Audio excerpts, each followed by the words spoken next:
get called by Big Sean. You gotta come to the studio. Gotta come to the studio right now. I was like, yo, I'm about to go. He's like, I don't care. Come to the studio. I was like, all right. I get to the studio. I don't know. I'm thinking he's doing something. Next thing you know, he's like, I'm on my way there. He calls me again. Yo, JayZ here. I was like, oh, okay. Yeah. I get in.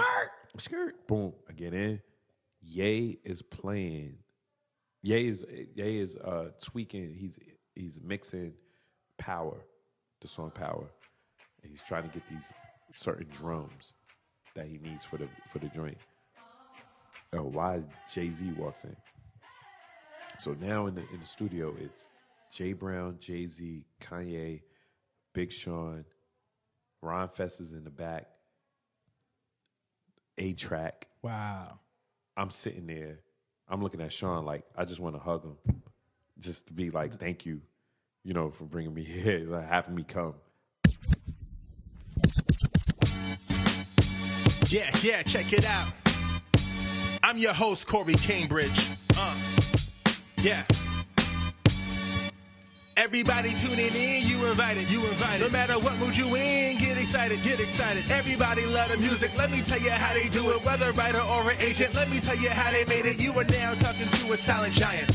Wanna walk in their shoes, silent giants. Wanna study they moves, silent giants. Wanna know what they do, silent giants. Silent giants, y'all.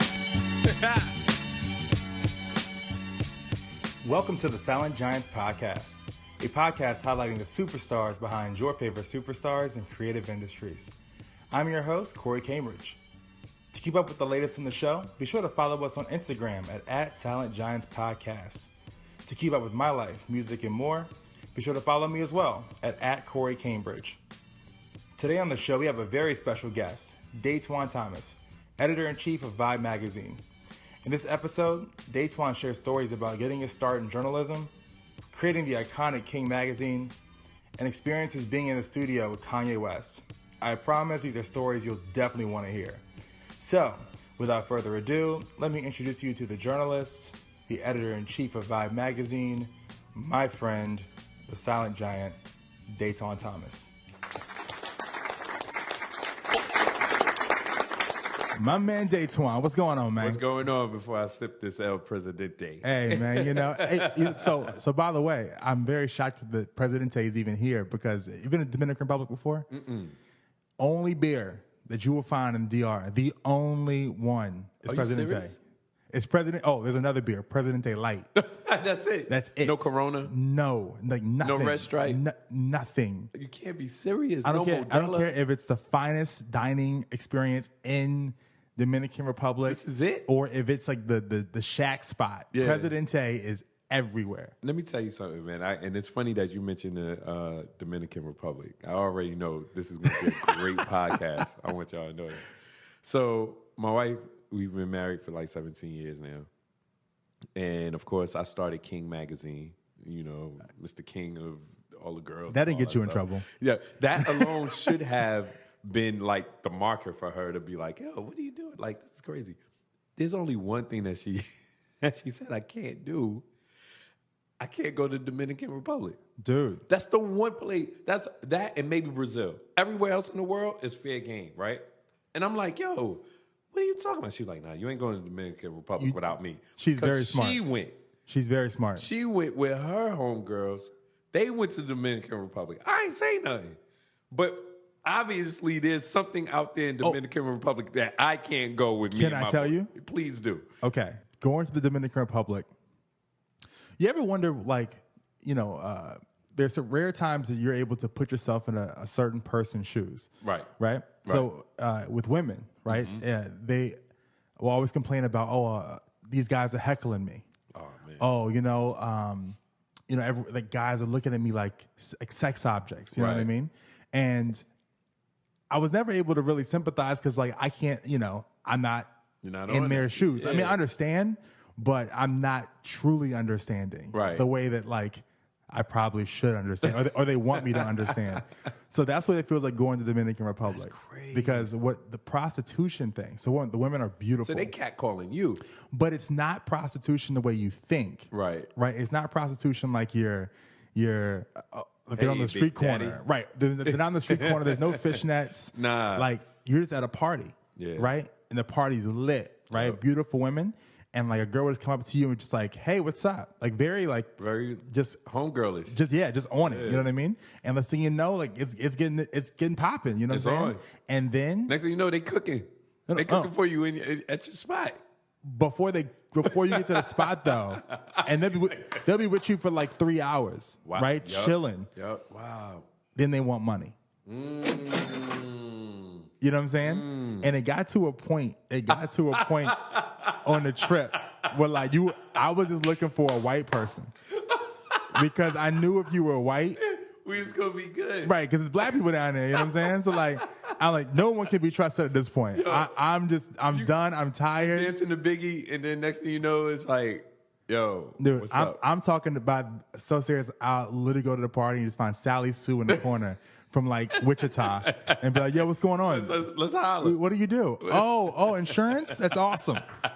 I love that. Like, I'm with it. So trust me, it's definitely not the place you go. And I went with my boys too. Oh man. Yeah. The stories that my boys have come back with. Insane. Yeah. Like it's definitely insane.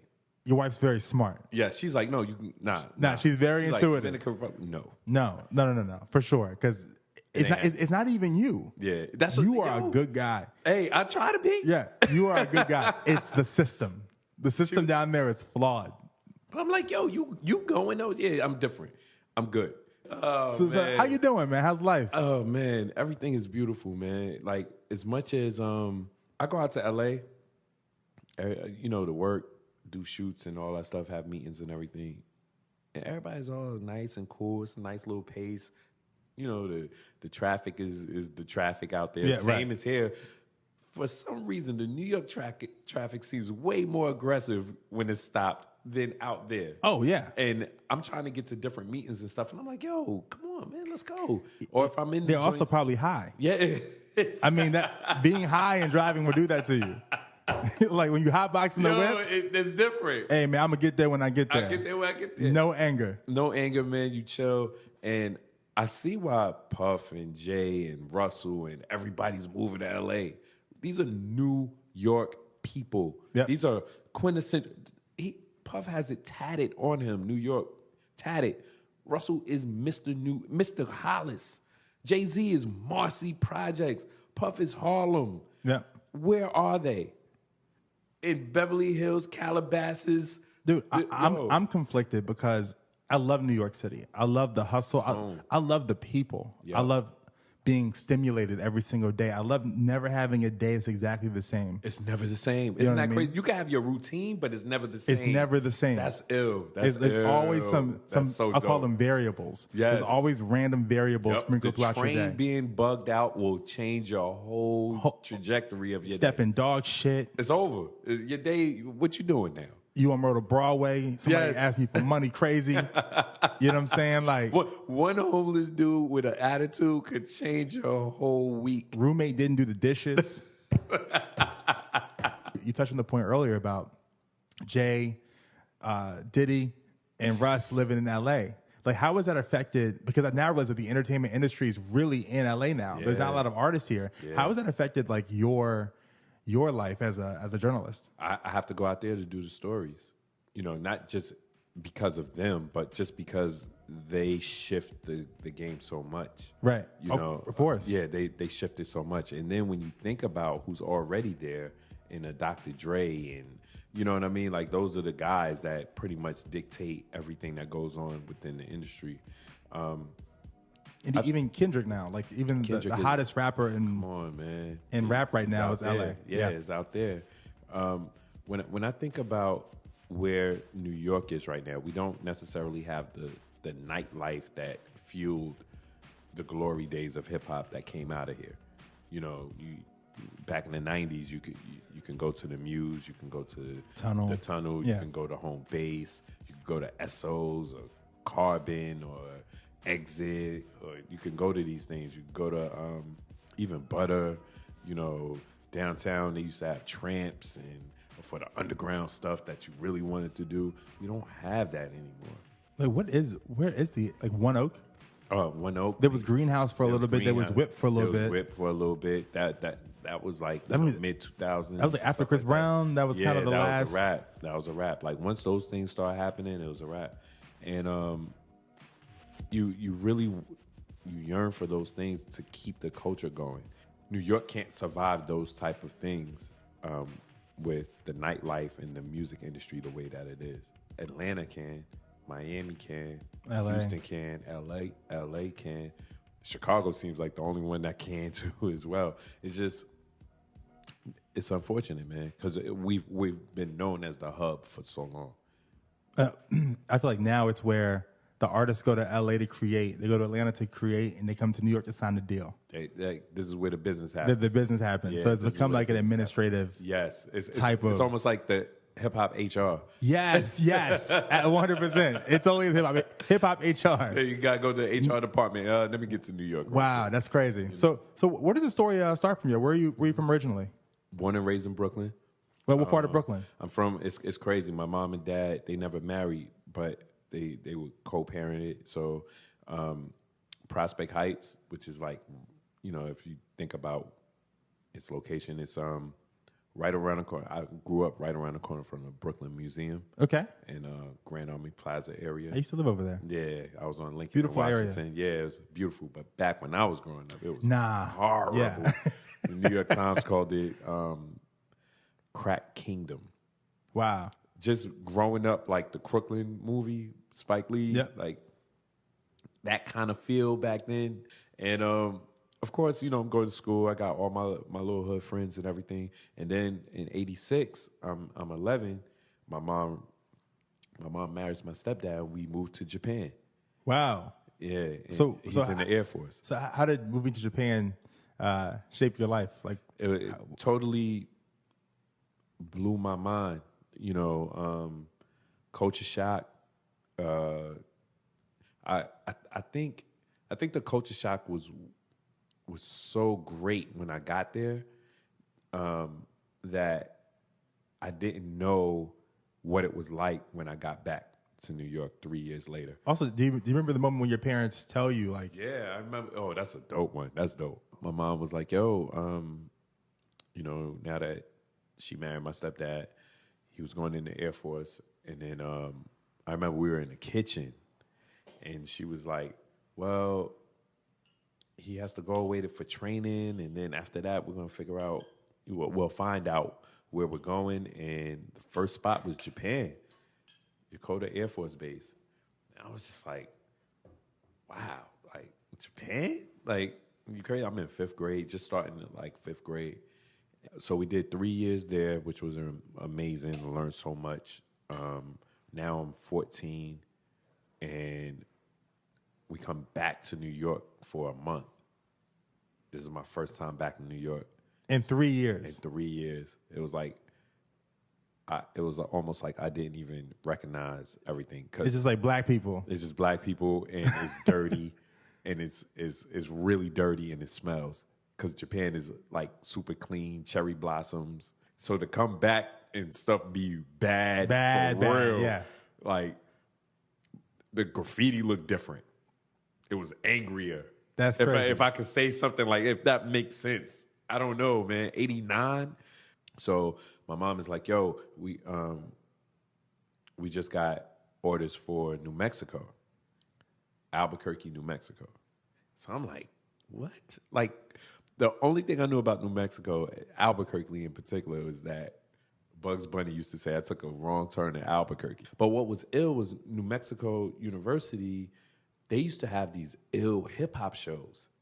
And mind you, at 89, I'm 14, going into 90, I'm still 14, but I turned 15. Then I win tickets. I was the radio guy. My mom, even back in the 80s, my mom used to always win on the radio in the 80s. She used to win all her tickets to everything. She had the system on the phone. So I have the knack too. I just didn't pursue it as much as she did, but I have that same knack. And I won tickets to go to the university to see that show. And I ended up meeting Search and Zev and Def Jeff. And I was telling them like, yo, I want to make beats and all this stuff.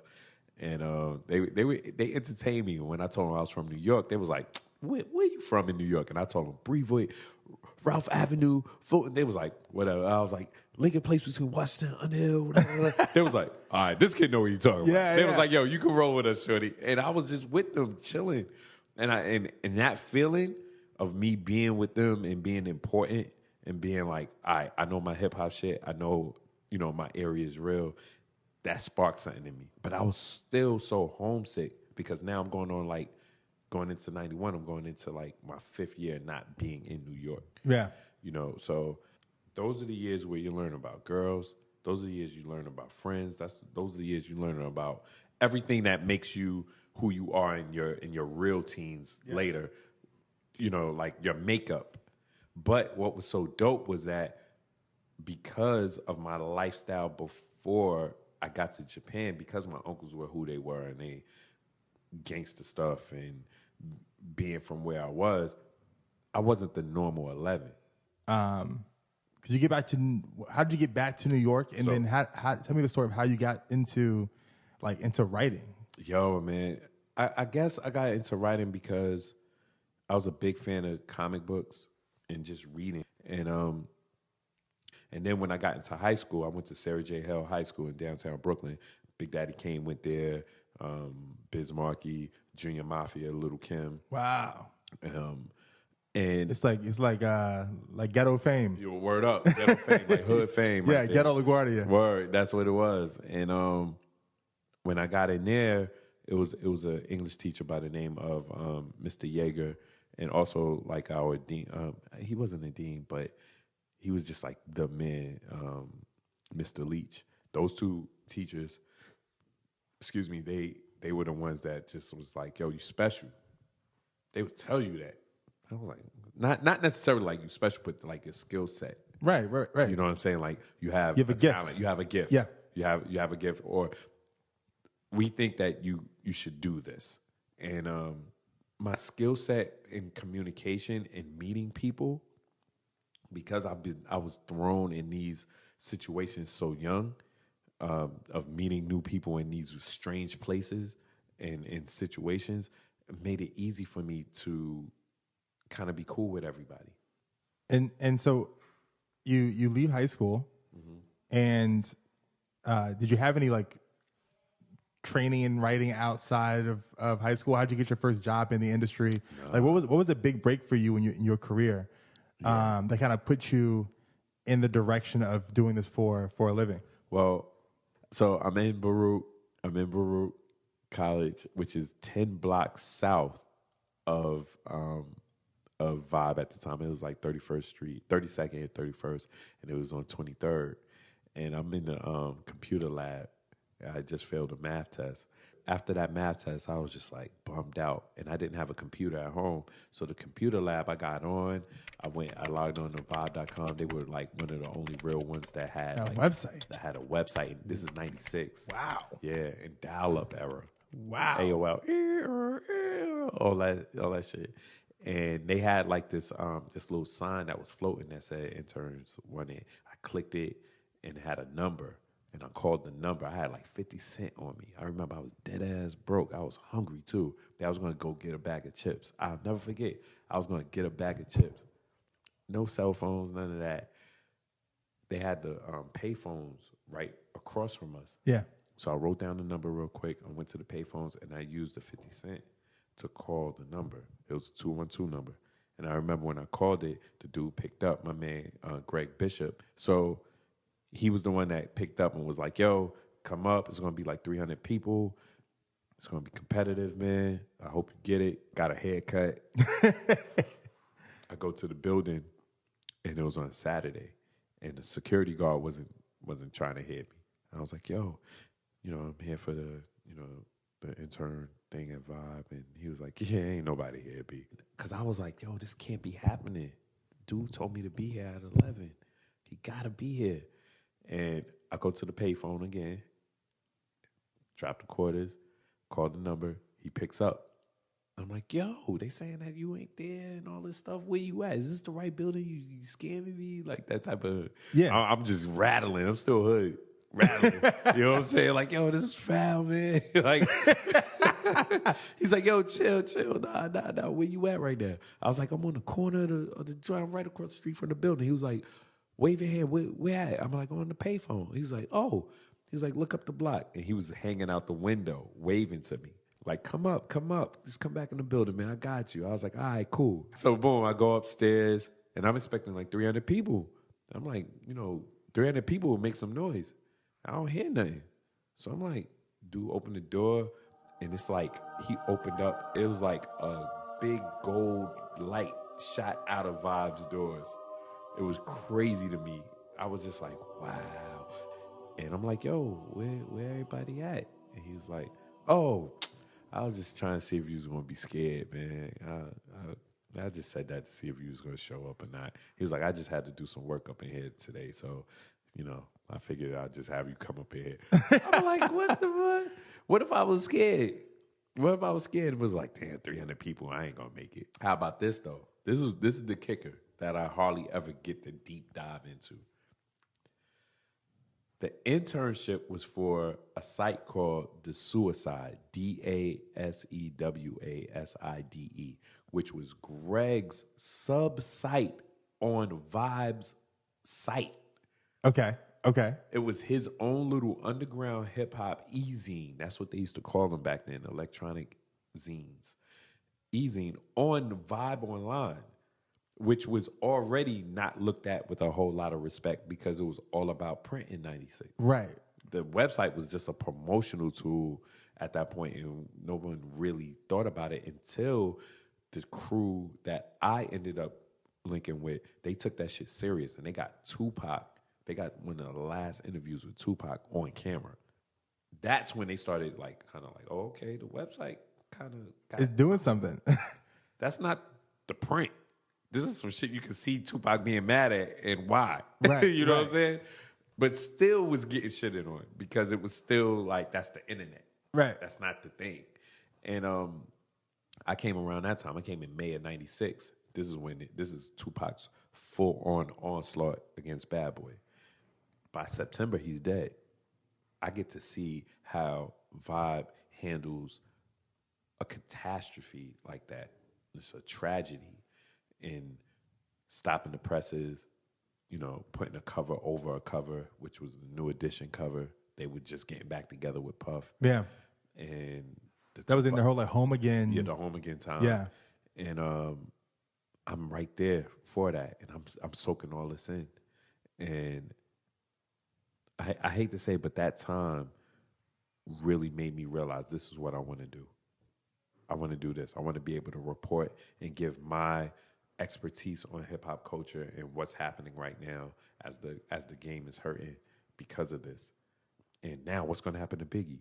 And now what's going to happen to the East Coast West Coast war and all of this stuff. I wanted to be involved in kind of breaking down and helping people understand that because there's no social media. Right. Like really the beautiful thing about at that time as well is that your narrative was the narrative of history. That's all that's there. Yep. That's all that's there. And if anybody wants to go back now, it's going to be revisionist history. Yep, exactly. You know what I mean? Exactly. Like they romanticize it a little bit too much. And what was your first job? What was your first job or your first big assignment? So after I got the internship, I was working with the Vibe Online team. As much as I was working on the suicide stuff, they started to see that I was like one of those kids that I always, even to this day, book bag, going to events. I had built up from running around trying to produce for cats.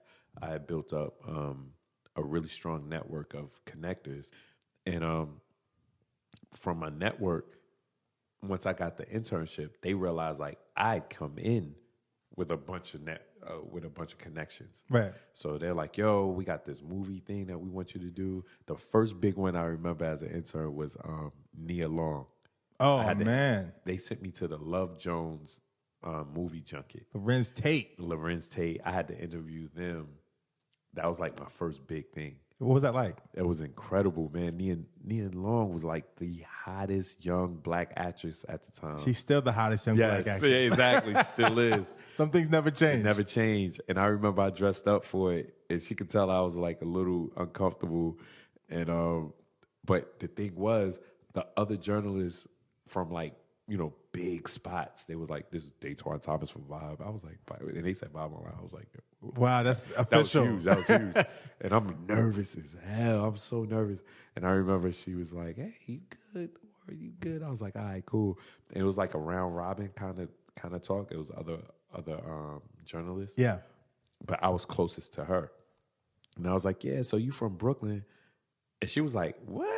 Nobody had really spoke on the fact that she was from Brooklyn, like she was born in Brooklyn. And she was like, what? It shocked her.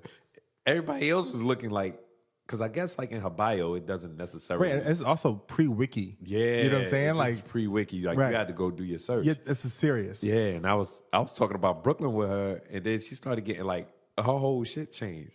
Like her tone and her voice. She was like, yeah, Kingston now. I was like, Kingston? Like, oh, you from Kingston? I'm from Primo. Da, da, da. Yo, it got slightly hood for a second. And she was just like, yo, I fuck with him. And that was a dope moment that made me realize that I had something unique that all these other big spots didn't have. I had perspective, and I also had the kind of information that I felt could be the edge that I can use in my writing. That's amazing. Yeah, it was dope. And so you were over at XXL. Yeah, and we used to have this intern room up at Vibe. So everybody used to go in there. My man Mike Halsworth, who was a online designer and tech dude, he used to bring his 1200s so we could DJ up there. We used to have an intern room with 1200s with a mixer, and he would DJ on our breaks. And I remember when Mike, he turned the turntables on, he was zigga, and Rich was in there, and Rich was like, yo, I met this guy, Reginald Dennis, and he had his card, and it was the XXL card. And he was like, yeah. I was like, Reginald Dennis from The Source? And I was like, yo, I think they left. And he was like, yeah, they left and they started this. And it was XXL. It wasn't even out yet. Not even a preview issue. Wow. So I was like, yo, you called him? He ran into him on the street and he recognized him and got his card somehow. But I was a fan of Reggie's because he used to have this column in The Source called The Dennis Files. Mm-hmm. My man Rich, he had the card, and I just grabbed the card from him and was like, yo, you gonna call dude? He was like, nah. I was like, I'm gonna call him. And I called Reggie, and I told him I was a writer for Vibe, which I was an intern for Vibe. Oh, stretch it. I was stretching, man. I was like, yeah, I do this, that, and the third. And all he did was entertain me. He was laughing probably because he knows everybody over there. You know what I mean? Like, yeah. I had no idea like how small the industry was at that time as far as like writers of significance. And if I was dope like I said I was, he would know me. Right. You know what I mean? So he was just like laughing. I think I could hear him laughing. You know what I'm saying? Like, where are you from there? Where? Okay. That's so funny. Why don't you come up here? You know what I'm saying? And I came up to Harris Publications, 1115 Broadway, right on the corner, right where 4040 is now. Yes. It was the 8th floor, 7th and 8th floor at the time. And we sat down, we spoke for 3 hours straight, 5:30 to 8:30, I'll never forget. And neither one of us got up. And I was just telling, I basically avalanched him with all my hip hop shit. Everything up until that moment that I had gotten from before I went to Japan, in Japan, all my New Mexico shit, all the stuff that I had learned from producing and studying records with my uncles. It was like everything all into that moment with Reggie, to the point where he was like, he never even read my clips. Wow. All my stuff from Vibe Online, he was just like, yo, I got some stuff for you to write. And I'll never forget that feeling, man. Like, and I got my first check. I remember my first check was like, what was my first check with XXL? It must have been like $1,300. Yo, I remember. And back then, 96, broke ass day. 1,300 right now is good. 1,300. It was something around 1,300. It might have been a little more. I'm gonna ask my cousin because he was with me when I cashed it. We was like, whoa! He's like, nigga, you wrote, yo, go right now. He was like, go right now. He wanted me right there. That's he was so like, yo, good. go get that. And I remember I had to wait. like 3 months. I had turned it in and I started questioning, like, yo, are they playing me? And I remember questioning Reg and he laughed at me like, nah, man, you get paid when it come out. That's crazy. And I had no idea what that was like because the whole time I was at Vibe, I never got paid. I also want to know, how did you explain to me the origins of the Freshmen? Wow, man. So, boom, Elliot had done a issue called Leaders of the New School with like 10 dudes, all white jackets and stuff like that. And it was like Boozy, Saigon, Papoose, Crooked Eye, all of those guys that was killing at the time. Excuse me. And the issue didn't do as well as they would have liked. I think mainly because of just the visual of how it was. Okay. You know, the guys were really small, but the idea was dope. And then I was like, yo, it'll be ill if we, you know, did that with like all the mixtape cats, and just repackage it and make it a tour and, you know, make a little record and have the guys rap and all that. And I put all those different things together for the Freshmen. Yeah.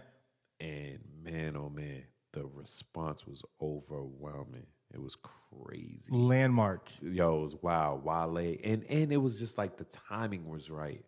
You know, Wale was on the first cover. It was like 3 cover joint. Wale, B.O.B., Asher Roth, Charles Hamilton. Then you flipped it. Then it was Corey Guns, Mickey Fax, and Blue. Then you flipped it, and it was Ace Hood, Currency, and Kid Cudi. Crazy. And people was like, wow, man. It was so dope. And my thing was like putting this whole production together where I was like, yo, we're going to have them rap, but you ain't going to know who it is until we drop the cover. And we were like putting on the internet like these little visuals of dudes like Kid Cudi. He was rapping, but he had his Bape hoodie zipped all the way to the top. Yeah. Currency had like the bandana across his face. Blue had his back to the camera. Somebody else had their hand over their mouth. It was crazy. And I just felt like this was going to be something that any kid anywhere could feel like they can make the cover.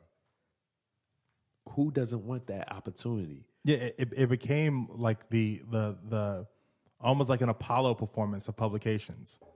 You wanted to be on. You wanted to be on it. Like you want to just star on in Harlem. Yeah, you know what I mean. You want that. You want to rub that little tree. It became almost like a Rookie of the Year. You had to love it, man. Like you had to love type of feeling. Yeah, you had to love. So that had to feel great to like contribute something like that to the culture that's became a staple.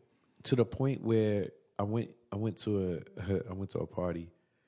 I think I've told this before. I went to LeBron James' birthday party in Cleveland. Subtle flex? Yeah, not even.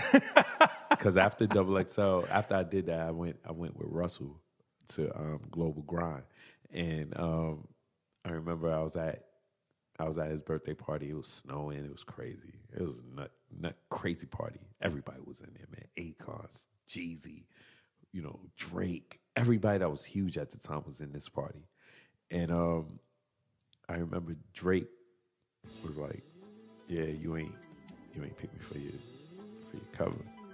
And I was like, "Ooh." I was like, "Yo, So Far Gone wasn't really like all the way out." You know what I'm saying? He's like, nah, man. Yeah, I mean, cool. You got to eat that one. And what was funny was like, I remember his name came up, but the So Far Gone wasn't all the way there. It was like a couple of songs. Yeah. But by the time it came out, So Far Gone was like, So Far Gone. So it looked like, yo, what y'all do? Y'all dropped the bag. You dropped the bag, brother. You know what I'm funny. saying? I remember that. But I love Drake, man. He's a super cool cat. I want to ask you about, why did you decide to start King? Like, what was the process of starting a magazine? So, wow. Where did the idea of creating King come from? And what was the process of like making that that happened to come to fruition? Double XL was probably that precursor to letting me know, like, it gets better. You know what I'm saying? Yeah. And at the time, I was a young editor, and I had the responsibility of editing the upfront section. So that was like the letters section when people actually used to handwrite letters. Yeah. Back in the olden days, they used to handwrite the letters and they would send them in. Mainly a lot of guys that were locked up or their girlfriends. Yeah. That would write for them. And they'll be like, page 38 had something about rims. You know, yo, I want to know who that girl was. Yo, the clothes on such and such page. And I used to be like, they ain't even talking about the music. Yeah. They're not talking about the music. They're talking about the lifestyle and everything around it. In our cubicle, we had nothing but girls. We had girls all over there. To the point where we had cartoon girls. That was hot. Wow. Like the Lola Bunny? Yeah, like that type of stuff. And we was like, yo, we need a girl section. And we put in eye candy. And eye candy became what it was. And then King kind of spiraled out of that idea of King kind of spiraled out of that in our ride section that we wanted. And I wanted to have a magazine that had both of those sensibilities. Because when I went to the barbershop, that's what dudes talked about. I wanted a magazine that the guys talked about in whole, not just the music, because Double XL was just the music. And what did it feel like with one song in particular, when I think of King, was TPain. I can't believe it. Yo, doubt. What was that feeling like when you heard that record? And what do you think that did for the brand at that time? The TPain shout out and the Game shout out for Maya in the video. In the video. It was in the video. In the video. Those two were paramount, man. It was like, I remember when the publisher was like, why y'all not getting mentioned in rap songs? And I mean, literally like a week later, I bet you he thought I went and called somebody. And we started getting mentioned all the time after that. But I remember him saying that, like, y'all doing good, but why y'all not getting mentioned in the song? Next week, boom, crazy. It was like a big punch in the face on him. How did you hear about the TPain? Oh man, I think I was driving and the record came in. Cause you look so good. Tell me why you wanna work here. I put you on the front page of a King magazine, but you gon' get yourself hurt here. Hey, baby, and I heard it. Monster record. I put you in the King magazine, but I was like, what? What? That sound like Lil Jon. That's crazy. I was like, yo, this is nuts. And that was a monster record. And TPain was scorching at that time. And everybody wanted to know what was King, what he was going to put this girl on. What was that about? Could you give me a time where you were given like the privilege to hear some of the hottest music exclusively? Oh, man. Are there any stories behind that? Some that I would say. I've told the Kanye college dropout story where I met him officially at the Clones listening session at Soho House for Pharrell and Chad's album, and took us downstairs. Me and my man Jermaine Hall took us downstairs, and he played it in his G500, and it was only like maybe 4 or 5 songs in at that time. But how did the entire interaction happen? That he was like, yo, I'm gonna like play you something. Oh, because he recognized me from the magazine and being on TV. Okay. So he was like, yo, you that King dude. That's me. That's it, yo. And for someone that loves Amber Rose, I guess, he knew I was the guy that had the girls. There you go. Exactly. And that was funny because I was over by the bar. I remember he had on all white. And he just came up to me like, you that King dude. I was like, yeah, I am. And did you know who Kanye was at this time? Yeah, definitely, because he was rocking at that point, just on the production. I want to say this is like maybe 2002. Yeah, it's around 2001, 2002. Okay. But I did know of him, and he was floating around the city and stuff like that. But to fast forward a bunch of years, from College Dropout, for me having him come up and meet Elliot and playing stuff for him and stuff for Double XL, each album after, he would at least have me come through to an early session to hear stuff. Wow. So late registration, late registration. I was there for like the song Late. How do you get these calls? Did he call you? He called me and was like, yo, I'm going to be over at the studio. And I would come. But it would always be super late. It would be super late. It would be like 1 a.m. Really? Yeah, I went to those kind of sessions. And so like, who would be like in the room during the type of sessions? For College Dropout, I heard it at the G500 on the street. For late registration, excuse me, I heard that with Consequence in there. And then for graduation, I was with him in Cali, which is a crazy situation. And that one was dope. Wait. But how'd you get flown out? You flew out to Cali? I flew out to Cali. I was out there. Yo, this is the crazy thing about that one. I don't even think I told this story. I go out to Cali for a photo shoot that I had to do for King. My fashion director was also, at the time, she was styling for Nelly. Okay. So she was like, yo, me and Nelly are over at this photo shoot with Vanity Fair for all the rappers. She's like, everybody over here. She's like, you just landed? Come over here. Come straight here. Don't even go to the hotel. I go straight there with my man Adele, who was my West Coast editor. We go over to this photo shoot for Vanity Fair. And it was like Vanity Fair's foray into like, here's all the rappers that's dope. So they had Eve and Bow Wow and Ice-T and Luda and Nelly and Kanye and a bunch of them. And they had like all these different setups. And I think it was Mark Seliger, the photographer, the great photographer. Yeah. So they had all these different setups. So one setup was like a library room. One was like a little rec room with a pool table. One was like a smoke room.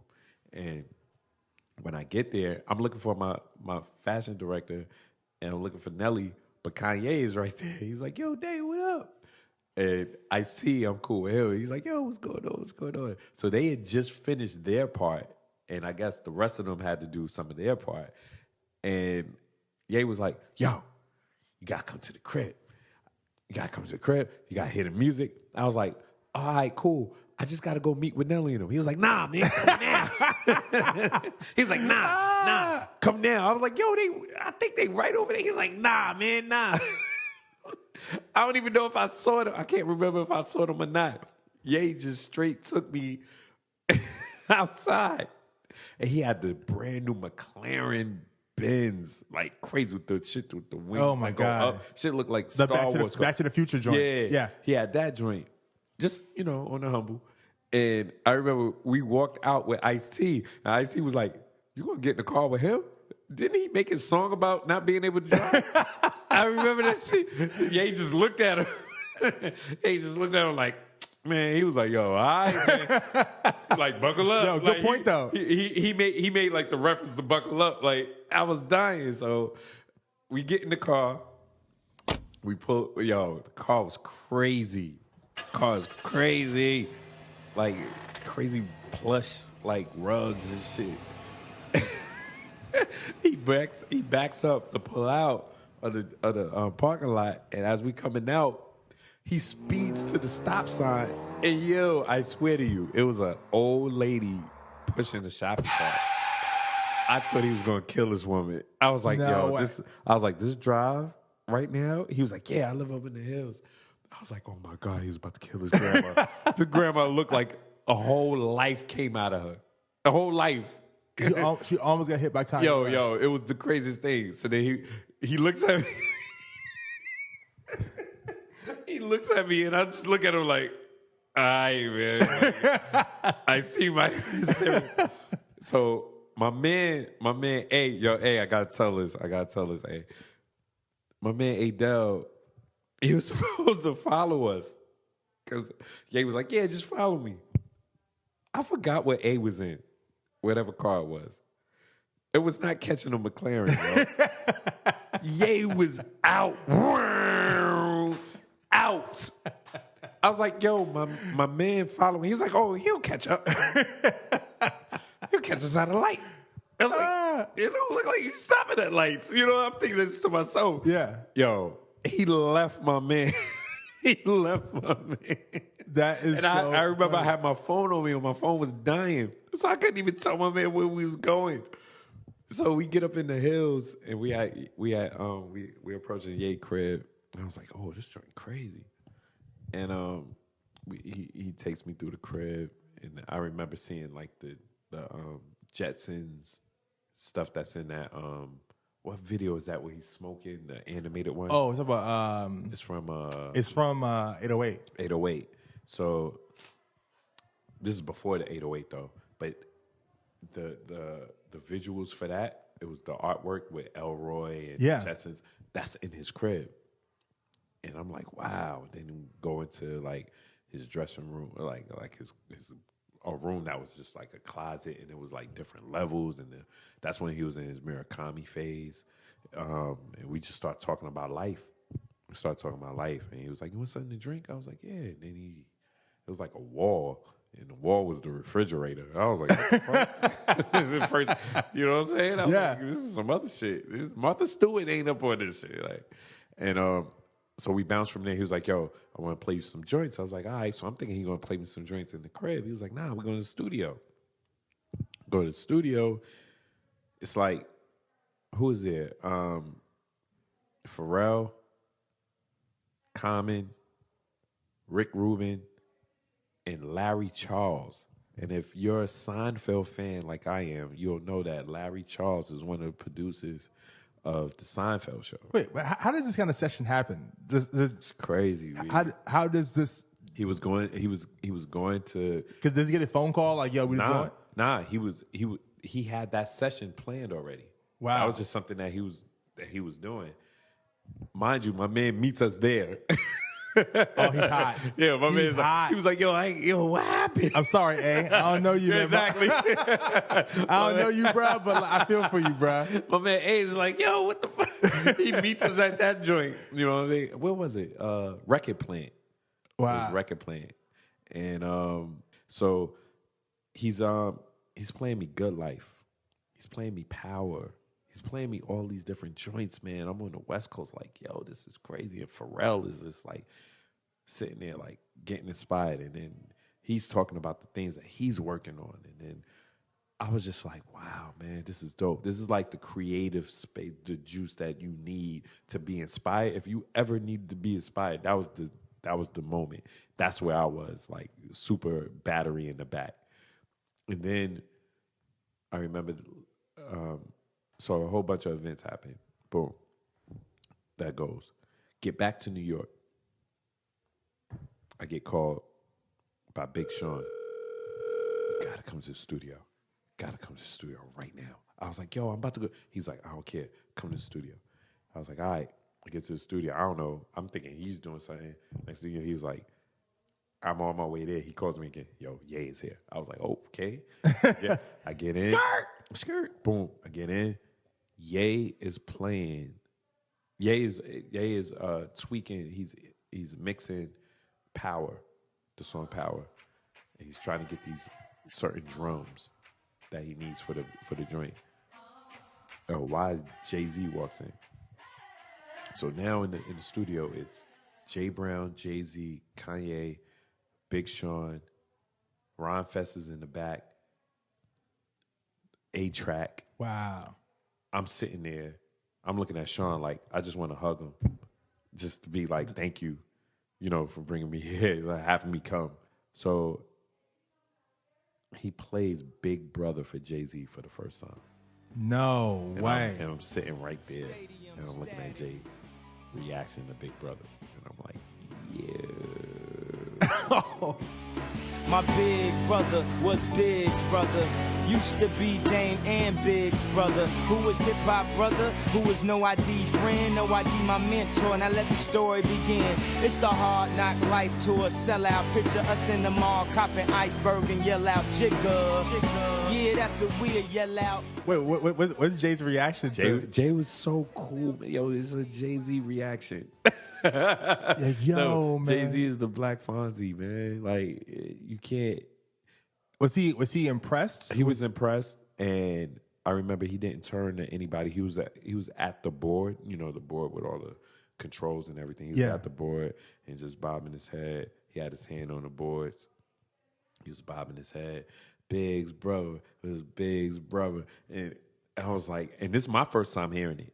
So I'm looking at him like my eyes are wide, and I'm all the way like and this is a huge ass studio. This I think I want to say it was Chun King or where Chun King used to be, and I remember Jay at the end because Kanye kind of get at him a little.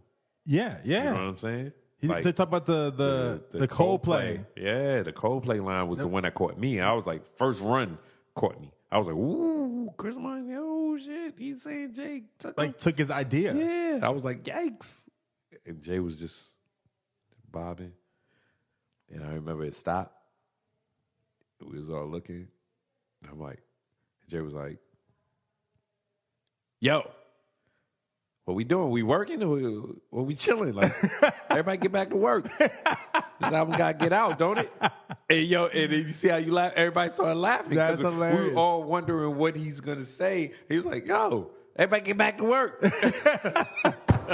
I mean, I guess in Jay's mind, Jay's like, yo, this is going to sell out of records. Yo, this is going to be the shit. Yo, but I just want people, if you hear that story, like, imagine hearing Big Brother for the first time with that. I think DJ Toom did it. Yeah. It like Toom, and his hits are just like, tss, tss, tss. And I just remember them hits just hitting hard. Like, and every time Ye was saying something to him, it was like a hit with a hit. You know what I'm saying? Yeah. Like just musically, and to be in that room and to witness that. And then I remember Sean just turned like, his eyebrows went up. Like, and I was just sitting there like, wow, man, I'm at this moment. It is a pleasure to have you on the show. You are the man.